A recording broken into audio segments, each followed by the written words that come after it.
Hello viewers, কেমন আছেন সবাই? আশা করি সবাই সুস্থ এবং ভালো আছেন। আমি সুজিত আছি সেভেন সার্ভিস আইটি চ্যানেলের পক্ষ থেকে আপনাদের দৈনন্দিন জীবনের বিভিন্ন সমস্যা ও তার সমাধান নিয়ে। তো ভিউয়ার্স, আজকে আমি আপনাদেরকে দেখাবো কিভাবে ভিডিওর ভিতরে আপনি fade in fade out use করতে পারেন। তো ভিউয়ার্স, এই ফেড ইন বা ফেড আউট ইউজ করলে ভিডিওটা কেমন হয়? আসলে এটা যদি ইউজ করা হয় তাহলে ভিডিওটা দেখতে অনেক শ্রুতিমধুর হয়, সুন্দর হয়। তো আমি প্রথমে আপনাদেরকে একটা ভিডিও দেখাতে চাচ্ছি যেখানে fade in fade out use করা হয়েছে। ঠিক আছে, দেখেন।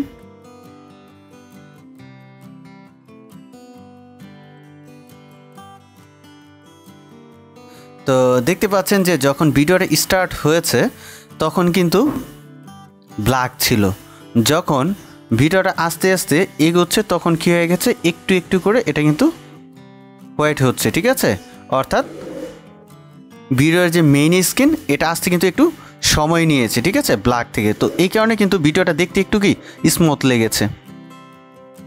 আবার একইভাবে যখন ভিডিওটা ইন্ড হয়েছে আপনারা যদি খেয়াল করেন, ঠিক আছে, তো দেখেন এখানে যখন ইন্ড হয়েছে তখন কিন্তু ইন্ড হওয়ার আগে দেখেন ভিডিওটা কিন্তু আস্তে আস্তে ইন্ড হয়েছে। ঠিক আছে, অর্থাৎ সাদা থেকে আস্তে আস্তে কালো হয়েছে। এর জন্য ভিউয়ার্স সহজেই বুঝতে পারবে যে আপনার ভিডিওটা ইন্ড হয়েছে।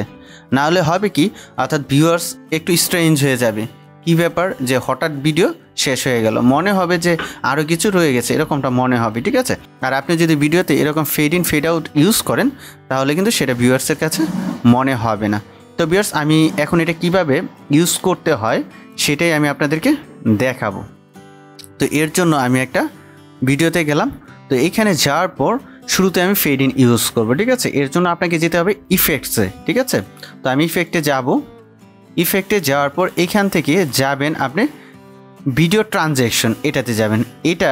এটাকে একটু এক্সপান্ড করবেন। ঠিক আছে, এর যে মেনুগুলো আছে এগুলো একটু এক্সপান্ড করবেন। করার পরে আপনি যদি এর মেনুগুলোতে যান তাহলে দেখতে পাবেন যে এখানে ডিজলভ নামে একটা কি আছে, মেনু আছে। আপনি এটাকে আবার এক্সপান্ড করবেন। করার পরে আপনারা যদি একটু নিচের দিকে যান তাহলে দেখতে পাবেন এই যে ফিল্ম ডিজলভ। ঠিক আছে, এই যে ইফেক্টটা আছে এটা আপনারা কি করবেন, ড্র্যাগ করে এনে ভিডিও শুরুতে বসিয়ে দিবেন। ঠিক আছে, দেখেন আমি বসিয়ে দিলাম। এখন যদি আমি ভিডিওটা প্লে করি, দেখেন স্মুথভাবে কিন্তু প্লে হলো, অর্থাৎ ব্ল্যাক থেকে আস্তে আস্তে কি হলো, হোয়াইট হলো। ঠিক আছে, এরকম। এখন আমি যদি ভিডিও শেষে এই ট্রানজ্যাকশন অর্থাৎ ফেড আউট করতে চাই, আবার আমার কার্সরটা ওইখানে নিয়ে যেতে হবে, টাইম লাইনের কার্সরটা ওই জায়গায় নিয়ে যেতে হবে। যাওয়ার পরে কি করতে হবে, আবার এই ফিল্ম ডিজলভ এটা ড্র্যাগ করে এখানে বসিয়ে দিতে হবে। ঠিক আছে, তো বসিয়ে দিলাম। এখন দেখেন যখন ভিডিওটা কী হবে, ইন্ড হবে, তখন আস্তে আস্তে দেখেন সাদা থেকে আস্তে আস্তে কালো হতে থাকবে। ঠিক আছে, স্মুথলি। এখন আপনি যদি এই ফেড ইন ফেড আউটের পরিমাণটা যদি বাড়াতে চান তাহলে কি করতে হবে, আপনাকে এই ইফেক্টের এখানে কার্সরটা রাখবেন। রাখার পর দেখেন যখন দেখবেন যে এখানে এই যে এরকম চিহ্নটা আসতেছে তখন এটা রাইট বাটন প্রেস করে, মাউসের রাইট বাটন প্রেস করে সামনের দিকে ড্র্যাগ করবেন। তাহলে এটা কী হয়ে যাবে, ফেড ইনের পরিমাণটা একটু বেড়ে যাবে। দেখছেন এখানে কিন্তু বেড়ে গেছে।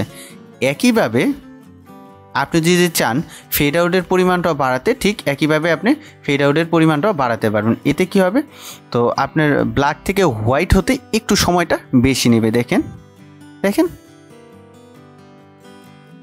হ্যাঁ, সময়টা একটু বেশি নিয়েছে, তখন ভিডিওটা আরও একটু সুন্দর লাগতেছে। ঠিক আছে, তো এই ট্রানজ্যাকশনটা কিন্তু দেখছেন যে ব্ল্যাক থেকে আস্তে আস্তে কিন্তু হোয়াইট হয়েছে। ঠিক আছে, আবার আপনাকে আরেকটা ট্রানজ্যাকশন আমি দেখাতে চাচ্ছি, সেটাও ইউজ করতে পারেন। তো এইখানে এই যে ডিজলভের ভিতরে অ্যাটিটিউড ডিজলভ নামে আরেকটা ট্রানজ্যাকশন আছে। আপনি যদি এটা ইউজ করেন তাহলে দেখেন কি হয়।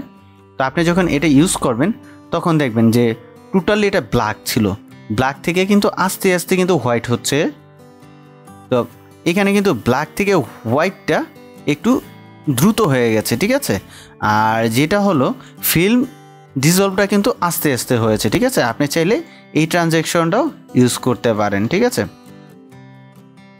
তো ভিউয়ার্স, আশা করি আপনারা বুঝে গেছেন যে কীভাবে ফেড ইন ফেড আউট ভিডিওতে ইউজ করতে হয়। তো ভিউয়ার্স, ভিডিওটা থেকে যদি আপনারা একটু উপকৃত হয়ে থাকেন তাহলে অবশ্যই ভিডিওতে একটা লাইক দিবেন, কমেন্টস করবেন এবং বেশি বেশি করে শেয়ার করবেন। আর পরবর্তীতে যদি এরকম ভিডিও আর পেতে চান তাহলে চ্যানেলটা সাবস্ক্রাইব করে পাশে থাকবেন। ধন্যবাদ সবাইকে।